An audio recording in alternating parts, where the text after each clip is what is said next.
Take two. So this is a little tip. So new lift gate, glass. Problem on these Jeeps, on the Cherokees, the 01s to the, or not the 01s, the 84 to 97, 96, with this style lift gate on, this is the fiberglass lift gate, is this little thing breaking off for your rear washer. So I came up with a inspired fix for that.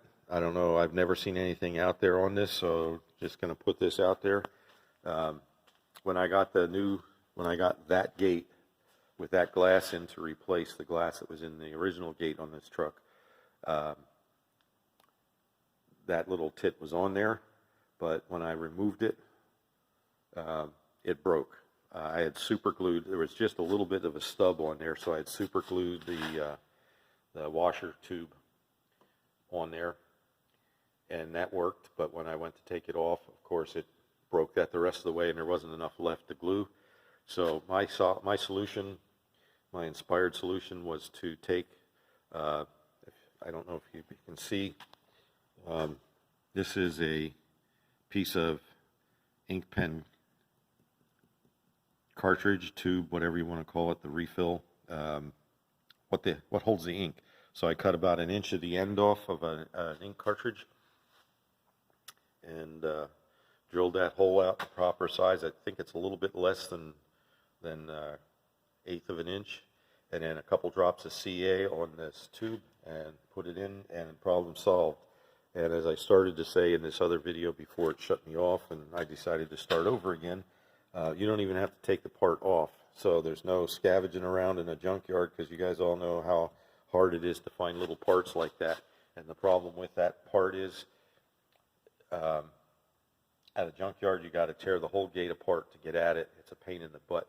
So here's a quick and simple solution to fix that. Drill a hole of the proper size, a little super glue, and a 1-inch piece of an ink cartridge, and your problem is fixed. So there you go. You're welcome. Free one. Merry Christmas. So this is, like I said, this is Christmas Eve afternoon. It's just about 1 o'clock. I brought this into the garage today to do that. I haven't had any chance to work on it, and here's one of the reasons why. I got this job, and I got another one coming in right behind it that's the exact same job for another guy. So, not a fun job. The last place I worked, we did a couple of these for people, and this was a Super Duty. And the Super Duty, typical fix, if you do it from Ford, you get the front and rear cross members individually. They're about $200 a piece from the Ford garage. And then you have to buy the floor to get the other 3 cross members. On this one, all 5 of them are junk. So the floor on an 8-foot is between $700 and $800. So this was, they weren't going to do that to fix this truck. The rest of the truck is in decent shape, but a new bed is crazy expensive if you can find a takeoff someplace. They're going up in price. They used to be able to get them for $400 or $500, then they went up to $800, and now they're, who knows what they are. The newer trucks, they could be $1,000, $2,000,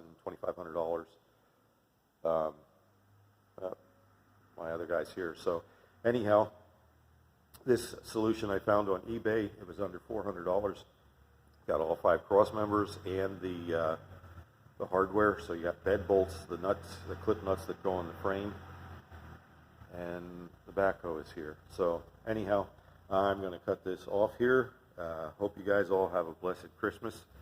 Remember the reason for the season. Like, subscribe, share, leave a comment, especially if this helped you out, especially you guys with your older Cherokees. So God bless, stay well, and again, Merry Christmas.